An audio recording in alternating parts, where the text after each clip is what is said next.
London, 1812, where the ton gathered beneath chandeliers to witness scandal disguised as dance, and where a single raised eyebrow could ruin a girl or crown her queen of the season. It was at Lady Weatherby's soiree, a glittering affair with enough waxed floors and powdered wigs to make Versailles weep, that the Prince of Dalbourne, His Highness Hadrian Zeller, made his first social appearance of the season, and promptly caused every chaperone within a 5-mile radius to clutch her pearls. Not because he said anything shocking. Dearest listeners know, Hadrian rarely said much at all, but because he had arrived unchaperoned, unbothered, and, most damningly, unmarried. Such a shame, whispered Lady Bramhurst through her peacock fan. The crown of Dalbourne, and no duchess to polish it. This author observed the scene from her customary perch above the marble staircase, where gossip flows freer than champagne, and secrets are more plentiful than feathers on a bonnet. Hadrian, tall as a Grecian statue and twice as silent, stood at the edge of the ballroom like a man surveying a battlefield. His coat was of midnight blue superfine, his cravat knotted with soldierly precision, and his expression, dear reader, his expression was that of a man who would rather face a French cannon than endure small talk. Enter Miss Mariana Tebbington. A more unlikely heroine the ton could not have imagined. Her gown was of modest dove gray, her gloves patched with careful mending, and her hair coiffed without the aid of a lady's maid. She was the orphan niece of the late Viscount Tebbington, doomed to reside with her aunt on Half Moon Street and endure the endless parade of her cousin's courtships. She did not chatter, nor flirt, nor faint. Indeed, her most shocking trait was her silence. Yet it was precisely this silence that caught the prince's eye. I believe that is Miss Tebbington, murmured Lord Bexley beside Hadrian, as if naming a rare bird. She reads Greek, they say, or was it goats? Either way, she's peculiar. Hadrian did not answer. His gaze remained fixed on Mariana as she stood near a potted palm, observing the crowd with the quiet intensity of someone who did not expect to be observed in return. And then fate, that meddlesome matchmaker, intervened. Lady Weatherby, flushed from too much sherry and an overzealous quadrille, spotted Mariana and waved her over. My dear Miss Tebbington, you must meet His Highness. He is frightfully bored, and you are frightfully clever. Between the two of you, we may yet get through the evening without a duel. Mariana blushed, but obeyed. She curtsied with grace, not simpering. Your Highness. Hadrian inclined his head. Miss Tebbington. There followed a silence so thick one might have heard the Countess of Mowbray's bracelet snap from across the room. Mariana did not fill the quiet. She looked at him steady, curious, unafraid. Hadrian, accustomed to women who fluttered and fawned, found this stillness oddly compelling. You do not enjoy these gatherings? She asked at last. They require a performance I do not care to give. This, dear reader, was the first honest thing he had said to any woman that season. They are rather like plays without scripts, she replied. Everyone improvises, but the ending is always marriage. Hadrian's mouth twitched only slightly, but enough for this author to note it with glee. Before more could be said, Lady Weatherby returned, dragging with her a German baron and a tipsy soprano. Mariana was swept away in a tide of introductions, and Hadrian watched her go with something perilously close to regret. Now, let us not be too romantic. A single exchange does not make a love story, but it does make a beginning. The next morning, tongues wagged from Mayfair to Grosvenor Square. Did you see Miss Tebbington conversing with the prince? They say he smiled. No, surely not. The prince? Smiling? That would be more scandalous than Lady Plumridge's Turkish footman. And so it began.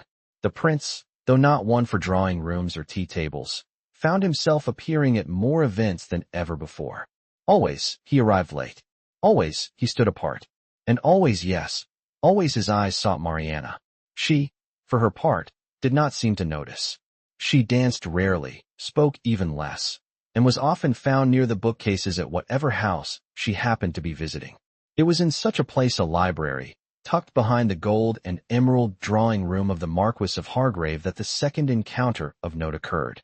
Mariana, thinking herself alone, had opened a slim volume of poetry and was halfway through a verse when Hadrian entered. He paused at the threshold, uncertain whether to retreat or remain. She looked up. Your Highness. Miss Tebbington. Another pause. Another silence. But this one, dear reader, was not awkward. It was brimming. "What are you reading?" he asked. "Cooper," she said. "But I was only pretending." This caught him off guard. "Pretending? It is expected that I read Cooper. I prefer juvenile." Hadrian stepped forward, intrigued. "The satires?" She nodded. "They are unkind, but honest." He came to stand beside her. "I find honesty a rare virtue." "Then you must find society intolerable." He did not deny it. They did not touch. They did not whisper. But the air between them shimmered with the tension of things unsaid. And then, oh, dear reader, then came the scandal. Lady Bramhurst, who never met a whisper she could not amplify, stumbled upon them in the library and gasped as if she had caught them mid-tumble. "Alone?" she cried. "In a library? With the prince?" Hadrian turned slowly. "We were reading." "Reading?" she repeated, eyes wide and triumphant. "That is what they call it now." By morning, every drawing room from Belgravia to Bloomsbury buzzed with the news. Miss Tebbington had ensnared the prince. She had lured him with Latin and locked doors. She had bewitched him with her silence. Mariana said nothing to deny it. Hadrian said even less. But he did arrive at the next ball early. And he did ask Miss Tebbington for the first waltz. And when she placed her gloved hand in his, and they stepped onto the floor, the entire ton held its breath. They danced. Not with passion, not yet, but with precision and promise. And this author, ever watchful, noted the way he watched her when she looked away. He was learning, dearest listeners, learning to read her silence. And love, though he did not yet know it, had already begun to bloom. The season, like a well-bred widow, wore on with practiced elegance and no small degree of fatigue. Assemblies grew ever more crowded, fissues more elaborate, and tempers shorter than a rector's sermon during Lent. It was during these heavy weeks of social obligation that the Prince of Dalbourne, once considered as emotionally expressive as a marble bust, began to do the unthinkable. He lingered. Yes, dear readers, lingered. Not merely at balls, where one might reasonably excuse his presence as diplomatic, nor at musicales, where his silence could be mistaken for reverence for the arts. No, he lingered in places far less forgiving to idle princes' charity bazaars, botanical lectures, and, most shockingly, the conservatory of the Duchess of Tremaine. Now, the Duchess's conservatory was not famed for its flora. It contained precisely one wilting camellia and a tortoise of indeterminate age. What it did boast, however, was Miss Mariana Tebbington, who had taken to assisting the Duchess with her correspondence in exchange for the continued use of her extensive manuscript collection. A bargain both practical and peculiar, which made it very much like Mariana herself. "Your Highness," she said, when he appeared one Thursday morning without preamble or excuse. She did not rise from her seat at the writing desk, nor did she put away the pile of folded letters awaiting sealing wax. "Have I intruded?" Hadrian asked, though this author can confirm he knew full well he had. "The Duchess is at her milliner's and will not return until luncheon," Mariana replied, dipping a quill without looking up. "But the tortoise is at liberty to receive callers, if you wish for company." Hadrian crossed the room with the deliberation of a man not entirely certain whether he was welcome.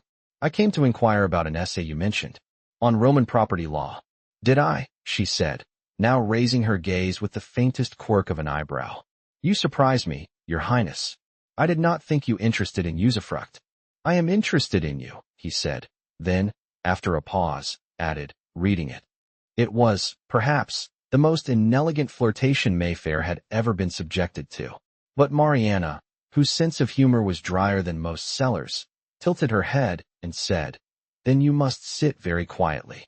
I read aloud only to the tortoise, and he is not fond of interruptions." So it was that the Prince of Dalbourne found himself seated opposite a woman who wore ink-stained gloves, reciting Latin clauses while a reptile blinked at them from a patch of sunlight. Naturally, news of this arrangement slipped out faster than a footman with unpaid wagers. Lady Bramhurst was overheard declaring, "He visits her in daylight hours, in the Duchess's conservatory, with a tortoise as chaperone." One would think Mariana was hosting a Greco-Roman symposium with Bacchus himself. But Mariana, as ever, responded to gossip with silence. And Hadrian, to the consternation of half the eligible ladies in London, did not withdraw. "My cousin says you are set on marrying a foreign princess," she remarked one day, as she handed him a folder of translated fragments. My cousin says I once ate a diamond, he replied. She is not a reliable source. Did you? No. It was a pearl. Mariana's laugh, low and sudden, startled even herself. You are more absurd than I expected. I was raised in a palace where absurdity is considered a mark of breeding. He had never spoken of his upbringing before, and she did not press him. But he continued, unasked. My mother trained me to waltz with a broom. My father once sent me to bed for quoting Tacitus at supper. They love me, I suppose, but they have never known what to do with me. And now they expect me to marry a duchess with 30,000 a year and a fondness for embroidery. I have only 30 pounds and a fondness for satire, she said. He looked at her then, not as a prince observing a curiosity, but as a man seeing something he had not expected to find. You are the first person to speak to me as if I were not a symbol, and you are the first person to listen to me as if I were not a burden. Well, dear readers, your chronicler is not in the habit of declaring matches before they are made official, though if I were, I'd have retired with a fortune by now. But I will say this, when Hadrian left that day, he forgot his gloves, and when Mariana returned them to him, she had tucked a note inside that read only, Juvenal would have liked you. He kept it in his waistcoat pocket for a week. Of course, romance in London is rarely allowed to bloom without interference, and this particular blossom was about to be trampled by the muddy boots of familial expectation. The Queen of Dalbourne, yes, that queen arrived in England with her own agenda, and it did not include a penniless girl with a penchant for Roman sarcasm. My son cannot attach himself to a woman with no connections, she declared, after one glance at Mariana's well-worn pelisse and resolute posture. It would be unseemly. She has wit, Hadrian replied. She has no title. She has dignity. She has no fortune. She has my attention. And with that, dear readers, the stakes were raised. For nothing sets a courtship ablaze like royal disapproval. Mariana, when informed of Her Majesty's opinion, merely said, That seems a great deal of trouble for someone who does not embroider. Hadrian, when he next saw her, brought not a flower or a poem, but a scroll of juvenile satires copied out in his own hand. I thought it might amuse you, he said. She took it without ceremony. You spelt 3 words wrong. I hoped you would notice. And so they continued, 2 minds circling like cautious fencers, each step drawing them closer, not with declarations or sighs, but with the quiet certainty of those who have long understood solitude and now begin, almost unwillingly, to prefer company. Love, dear readers, does not always arrive with fanfare. Sometimes it enters through the conservatory, bearing satire and awkward Latin. But make no mistake, it enters all the same. My dearest readers, it is not often this author must confess herself astonished. Jaded as I am by the endless parade of matrimonial machinations and genteel maneuverings, I had thought myself immune to surprise. And yet, when a certain Miss Mariana Tebbington was invited to the Duke of Caraway's country estate for a week of riding, shooting, and strategic flirtation, yes, even the archery targets are arranged by social rank, this author found her quill trembling. For the invitation bore the unmistakable handwriting of His Highness the Prince of Dalbourne. Now, let us not pretend this was a casual gesture. The Duke's house parties are not known for their hospitality toward young ladies of modest means and scholarly inclinations. No, they are designed to showcase heiresses, stallions, and hunting dogs, in that precise order. That Miss Tebbington was included suggests that someone with a command of more than Latin had made certain she would be there. Arriving at Caraway Hall, Mariana did not bring trunks of silk or a maid with an ear for gossip. She brought 2 books, one Greek, one English, a set of plain riding gloves, and a ribbon with a frayed edge she insisted on wearing in her hair. She was met at the door not by a footman, but by the Duke himself, whose expression flickered with the faintest recognition of a favor owed and reluctantly paid. You'll find our library in a dreadful state, he said, ushering her in with the air of a man introducing a cat to a ballroom. Perhaps you might tame it. I shall do my best, Mariana replied, not smiling, but not unkind. And where, you may ask, was the prince? Why, at the stables, naturally ostensibly to inspect a new gelding, but in truth delaying the inevitable meeting with his mother, who had also been invited and arrived several hours earlier with 3 trunks, a lady's companion, and a veiled distaste for rural air. Hadrian, she said upon seeing him, I do hope you've come to your senses. No, mother, he replied, brushing mud from his boots. I've only come to my horse. Later that evening, the drawing room was a tableau of aristocratic boredom. Ladies fingering their needlework without enthusiasm, gentlemen discussing the relative merits of pheasant versus partridge, and one Mariana Tebbington, quietly watching the fire as though it might reveal to her the secrets of the entire gathering. Hadrian approached without fanfare and took the seat beside her, an act which caused Lady Bramhurst to drop her fan in shock and the Countess of Ellingham to spill sherry on her embroidery. I trust your accommodations are tolerable, he said, eyes fixed on the hearth. The fireplace smokes, she replied, but the view is excellent. Which view? The one that shows me who is uncomfortable in my presence. He did not ask who. He had seen the whispers, the glances, the careful distance others maintained when Mariana entered a room they considered theirs by birthright. I believe the library is missing a volume of Sallust, she continued. I believe you brought it. She turned her head slowly. You think I travel with Roman historians in my reticule? I think you know how to find the missing pieces. He had not meant it romantically, but once said, it hung in the air between them, soft as the flicker of candlelight on her cheek. The next morning, the entire house was awakened by the shriek of Lady Dunmere, who had discovered Mariana leading the prince's horse along the gravel path behind the orchard. She was holding the reins. Lady Dunmere gasped over breakfast, as though Mariana had been caught holding a pistol to the prince's head. She was guiding the horse, Hadrian said, helping himself to an alarming quantity of marmalade. She was unchaperoned. I was there. You were the one she was unchaperoned with.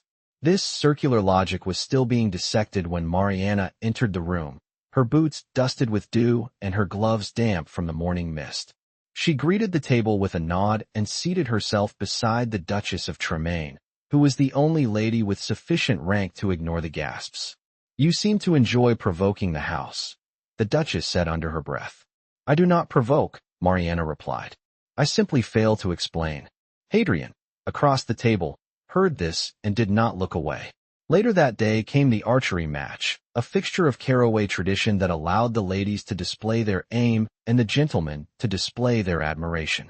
Mariana, who had not touched a bow since her uncle's funeral, a story for another time, was persuaded to participate only when Hadrian offered her his own arrows. They're weighted for my hand, he warned. Then you shall see how well I adapt, she said, tying her hair back without ceremony. Her first shot missed. Her second grazed the outer ring. And her third, oh, dearest readers, landed directly in the bullseye. The applause was polite, but the prince's expression was not. It was not pride, nor surprise, nor even fondness. It was recognition. You altered your stance mid-draw, he said, as she handed him the bow. You adjusted your grip when you handed it to me, she replied. They stood for a moment too long, surrounded by silks and whispers, until the Duchess of Dalbourne cleared her throat with such force that a nearby dog barked. That evening, the house was full of music, though none of it reached the drawing room where Mariana sat alone with a chessboard. She was studying the position of a bishop when Hadrian entered and took the seat opposite. You never asked me why I invited you here, he said. You never asked if I would come. I was not sure you would. I was not sure I should. They played 3 moves in silence. Do you know, he said, moving a rook, that I have never pursued anything I was not expected to want. Then it is fortunate, she said, placing her knight with precision, that I am not expected. Another 3 moves passed. I have begun to want, he said quietly, something no one instructed me to desire. She looked up then, and he did not glance away. I will not flatter you, she said at last, nor will I make this easy. Then it shall be genuine. He reached across the board not to touch her hand, but to remove the captured queen. The symbolism, dear readers, was not lost. And in the quiet that followed, something passed between them. Not a declaration, not yet, but the unmistakable sense that the game was no longer one of strategy, but of sincerity. Love, after all, does not always arrive as thunder. Sometimes it begins with a glance across a chessboard and the quiet certainty of choosing one another, again and again. My dearest and most discerning readers, I beg you prepare yourselves for what follows is not a ballroom spectacle, nor a scandalous slip of a chaperone's tongue, but something more rare, more delicate, and infinitely more dangerous. A conversation of the heart. And not the sort one overhears behind potted ferns or behind fluttering fans. No. This one occurred in the early hush of morning, with neither orchestra nor audience to soften its impact. The third day at Caraway Hall dawned shrouded in mist, the kind that clings to hedgerows and secrets alike. The household slumbered, but two figures walked the gravel path by the eastern orchard where the frost had not yet yielded, and the branches seemed to lean in, as if curious. "My mother intends to send for the Princess of Mecklenburg," Hadrian said, hands clasped behind his back, his boots crunching lightly with each step. "Apparently, she sings in 5 languages and has a riding seat fit for a cavalry officer." Mariana kept pace, her hands folded neatly before her. "And does she also quote Lucretius before breakfast? I suspect she quotes nothing not first approved by a court tutor. Then she will suit them perfectly." He turned his head, studying her profile as one might a constellation, something distant, yet oddly familiar. "They would approve of her. They would not approve of you. I do not require their approval. Only my own. That, dear readers, is what is known in the trade as a turning point. Not the dramatic kind. Mind you, no elopements or fainting spells, but the quiet sort that shifts the earth beneath one's feet." For Hadrian did not laugh, nor deflect, nor retreat behind the armor of silence he wore so well. He stopped walking. "Mariana," he said, and not formally no miss, no pretense, just her name, as a man might say it when he means it. She turned only slightly, the mist catching in her lashes. "I have never been free," he continued. "Every step I've taken has been charted. Every word weighed. You make me forget the script." "And what do you think will happen when the curtain rises again?" she asked, her voice steady, though her breath clouded in the cold. "When your mother announces a match. When the court arrives to watch you bow before a woman of their choosing." "I will not bow," he said simply. "Not unless it is of my own will." She studied him for a long moment. "You are not a man who chooses lightly." "No," he agreed. "But I have chosen. My readers, I shall give you a moment to recover. I myself required a restorative cup of tea before continuing. Now, let us not deceive ourselves. A prince's choice is not a solitary act. It must be ratified by ministers, blessed by sovereigns, and dissected by every matron with a lorgnette and a thirst for outrage. And so it was with no small amount of trepidation that the prince and Miss Tebbington returned to the house to face what can only be described as a social ambush. Lady Bramhurst had taken command of the breakfast parlor, arranging the guests into strategic conversational groupings, like a commander deploying her troops. The Duchess of Dalbourne presided at the head of the table, sipping her tea with the air of a woman prepared to declare war. "Miss Tebbington," she said, setting down her cup with surgical precision. "You are fond of libraries, I hear." "Yes, Your Grace," Mariana replied, taking the seat furthest from the hearth, "though I find them more agreeable when they are not being used as interrogation chambers." The Duchess's eyes narrowed. "You are quick. You require it." Hadrian, who had taken the seat beside Mariana before anyone could stop him, reached for the toast rack with deliberate calm. "Mother, I believe we have exhausted the topic of Miss Tebbington's reading habits. We have not yet begun the topic of what she intends." Mariana folded her napkin with equal deliberation. "I intend to finish my tea. After that, I may walk by the lake and consider the moral implications of cross-breeding roses." Lady Bramhurst choked softly on her eggs. The Duchess turned to her son, her voice low but pointed. "You are playing at rebellion." "No, Mother," he said, without raising his voice. "I am finally making a choice that is not a performance." By luncheon, the matter had reached the card tables, and by supper, someone had written to the Bishop of Surrey. But amidst the growing furor, something far more significant occurred. Hadrian found Mariana in the South Gallery, where portraits of previous Caraway dukes glared down with varying degrees of gout and disapproval. "You do not retreat," he said, closing the door behind him. "I do not need to. Most would." She turned to face him fully. "I am not most." He stepped closer, each movement deliberate, as if he feared one false step would send her vanishing. "I have stood before generals and monarchs," he said. "But you are the first to see me without flinching." "I have no illusions," she replied. "I see you as you are. That may be worse. It is better." She looked at him then, truly looked, as if measuring his words not against her heart, but against her reason, and finding them equal. "You understand what you are doing?" she asked. "Yes." "You understand what I am not?" "I do." "And still?" "Yes." He reached for her hand, not dramatically, not with practiced flair, but with the quiet certainty of a man who has stopped pretending. Her fingers curled into his, and there was no applause, no gasps, no orchestra, just two hands joined. The following morning, a notice was posted at the village church. His Highness the Prince of Dalbourne would marry Miss Mariana Tebbington before the harvest. The ton howled. Society reeled. But at Caraway Hall, beneath a sky just beginning to clear, a prince and a scholar stood together, no longer reading between the lines, but writing a new one altogether. And thus, dear listeners, love, true love, proved itself fluent in silence.